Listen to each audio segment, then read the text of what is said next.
Friends, our country is facing a huge burden of chronic kidney disease today, and diabetic kidney disease is one of the main reasons for chronic kidney disease. So we'll try to answer certain questions about what is diabetic kidney disease and how do we prevent it today. Many of us search for answers for some of our questions. So let us attempt to answer some of these questions today. I am Dr. Rajshekhar Chakravarti, Head of the Department and Clinical Director for Nephrology Services, Yashoda Hi-Tech City Hospital.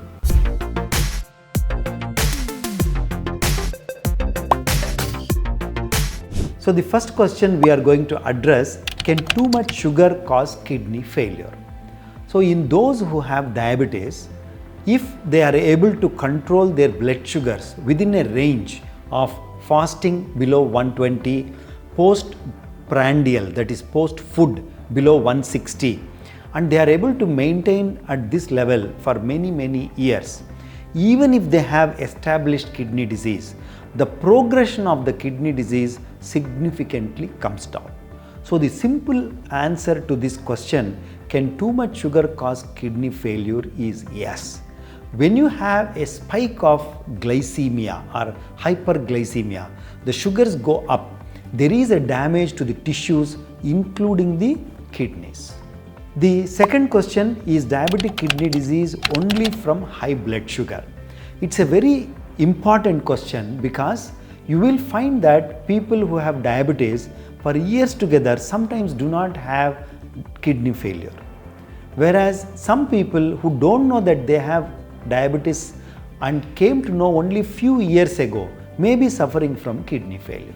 So once somebody has diabetes, sugar control definitely contributes to maintaining the kidney function at a good level.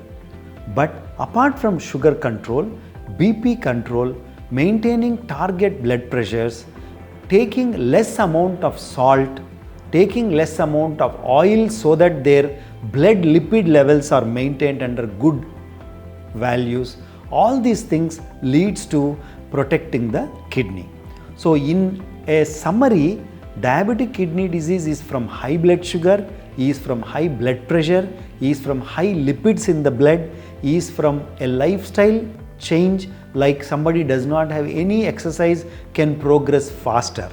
People who take lot of medications, when they have a diabetic kidney disease, they do take some painkillers that can cause worsening in the kidney failure.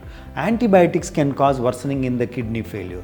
So whenever we say diabetic kidney disease, it is a multifactorial disease, and there are so many levels wherein you can do things to achieve targets, therefore prevent the kidney disease from progression. The third question, can diet fix kidney failure in diabetics? So this is very relevant to the discussion we just had, because every kidney failure patient, if they reduce the amount of salt intake, oil intake, increase the physical activity, definitely they can delay or fix the rate at which the diabetic kidney disease is progressing. So the short answer to that question is yes, you can do diet to delay or prevent kidney disease. Is it too late to save kidneys with diabetic nephropathy? This was an understanding some years ago, but present understanding is, whenever you come to know that there is diabetic nephropathy, you meet the specialist, nephrologist, and then spend time understanding do's and don'ts, targets of your blood sugars, blood pressures, diet, exercise. Definitely at any point in time when you know there is a problem, you can avoid further deterioration in the kidney function once you do these things religiously. Are all diabetics at risk for kidney disease? So in our country today, when you say 20% of the population has kidney disease, 30% of these people who are at risk of kidney disease is because of diabetes. So in short, every diabetic is at risk of kidney disease if they don't control their sugars, if they don't control their blood pressures, if they take medications which can harm the kidney. So every diabetic should have an annual checkup of serum creatinine along with estimated glomerular filtration rate, we call it as EGFR, and of course urinary protein losses. Simple test like this, when you know what is happening early, you are able to prevent further progression. Can diabetic nephropathy be cured with meds alone? Now that's a very relevant question today, because if you look at 10 years ago, there were not many things in our armamentarium to avoid or delay diabetic kidney disease. But today we have a standard of care of taking care of these patients using at least 4 different molecules, putting them in the patient's prescription in a staged manner, one after another. We call them now 4 pillars of CKD management, so that once they are on board, the progression or the drop in the kidney function stops or gets delayed significantly. Does drinking more water reverse kidney failure in diabetics? So one of the understandings that we have is, if you keep your urine osmolality lower side, the rate of GFR drop or kidney function drop will slow down. So how do you do a low osmolar urine? You take more liquid. But there is a catch. If you are a patient who is having lot of swelling, extra water in the body, then taking more water is not good for you.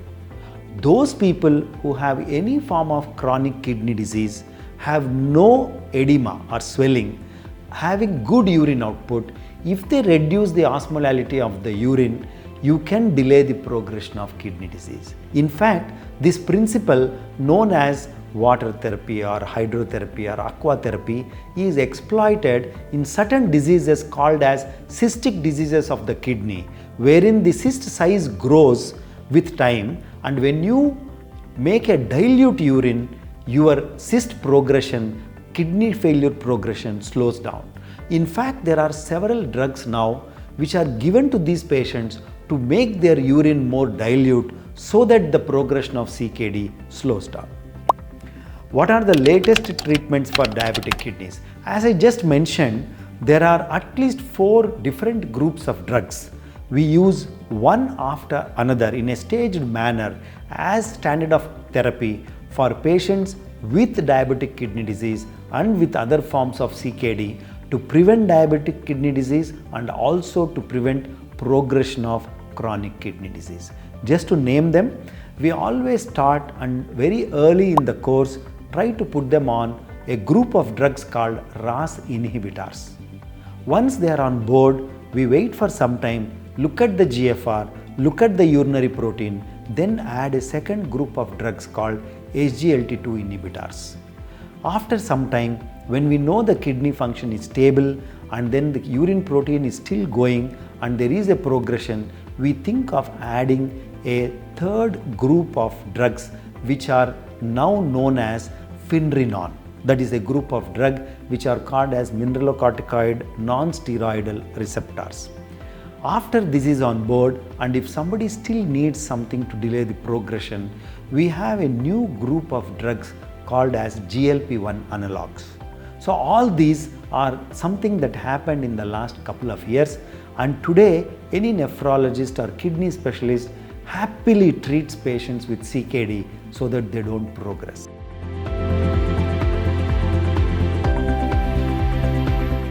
Like, comment, and subscribe for more health updates.